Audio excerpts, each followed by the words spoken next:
সন্দেশখালী এই কেসে যিনি অভিযোগ করছেন তিনি হচ্ছে ডেপুটি ডাইরেক্টর গৌরব ভারিল।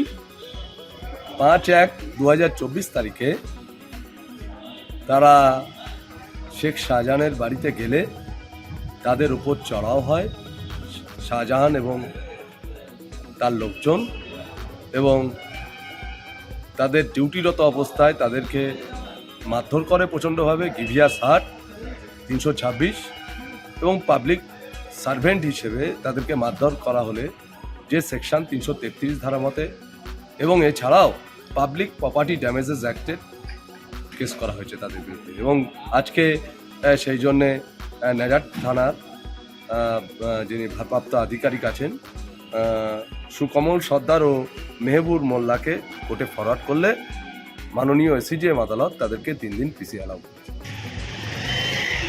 কাজ করছি 2000 সাল থেকে।